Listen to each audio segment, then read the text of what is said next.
La parole est un outil puissant et une immense bénédiction. En nous appuyant sur le Coran et les hadiths, nous pouvons en tirer le plus grand bénéfice. Selon les hadiths, rien n'est plus efficace que la parole pour gagner l'affection des amis. En islam, il est recommandé de s'abstenir des paroles qui n'apportent ni bénéfice mondain ni spirituel.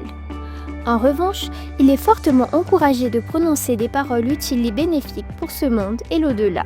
C'est pourquoi nous devons toujours examiner ce point avant de parler, c'est-à-dire déterminer si le sujet est utile ou non. Selon les hadiths, la joie et l'humour sont considérés comme des caractéristiques du croyant. Il est également souligné que nous ne devons pas être moroses ou renfrognés en présence de nos amis et de nos proches.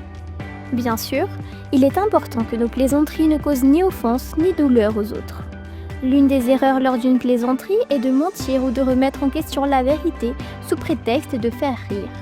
Le mensonge est l'une des choses qui n'est acceptable ni en plaisantant, ni sérieusement, car il nous fait perdre la confiance des autres.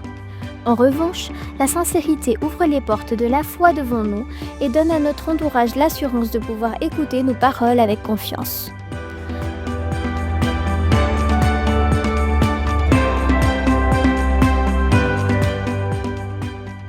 L'imam As-Sajjad alayhi salam a dit « Craignez le mensonge, qu'il soit petit ou grand, dans toute situation sérieuse ou plaisante. » Quand nous entendons une nouvelle, elle doit absolument provenir d'une source fiable pour que nous puissions la rapporter. Une autre chose fortement réprouvée en islam est la médisance. Cela signifie qu'une personne révèle les défauts d'un croyant en son absence. C'est précisément pour cette raison que le Coran nous interdit catégoriquement de pratiquer la médisance. Dieu Tout-Puissant dit dans son livre clair « Ô vous qui croyez, évitez de trop conjecturer, car certaines conjectures sont des péchés. Ne vous espionnez pas les uns les autres, et ne médisez pas les uns des autres. L'un de vous aimerait-il manger la chair de son frère mort? Vous en auriez horreur. Craignez Allah, car Allah est très absoluteur, très miséricordieux. » Par contre, lorsque nous avons été victimes d'une injustice, nous pouvons critiquer l'oppresseur et informer les autres de son injustice. Selon certaines narrations, il est permis de critiquer un dirigeant oppresseur ou une personne qui commet des péchés ouvertement. L'islam enseigne que tous les êtres humains possèdent une valeur et une dignité inhérentes. Il n'y a aucune différence entre hommes et femmes, jeunes et vieux, musulmans et non-musulmans. Selon le noble Coran, le langage doux et bienveillant du prophète a été un facteur d'attraction des gens vers lui. Dieu Tout-Puissant dit dans son livre clair, s'adressant à son noble prophète « Si tu avais été rude et dur de cœur, il se serait dispersé de ton entourage. » Lorsque nous sommes doux et bienveillants avec les gens, nous attirons davantage d'amis et de compagnons, et en temps de difficulté, plus de personnes viendront nous aider. Parfois, même face à un ennemi, il nous est recommandé d'adopter une attitude douce, car la douceur de nos paroles pourrait les guider vers le droit chemin. Nous aimons tous parler de manière appropriée, au bon moment et avec mesure. Dans les narrations, en plus de l'accent mis sur le respect de ces principes, il nous est demandé d'examiner nos paroles afin de réduire nos erreurs.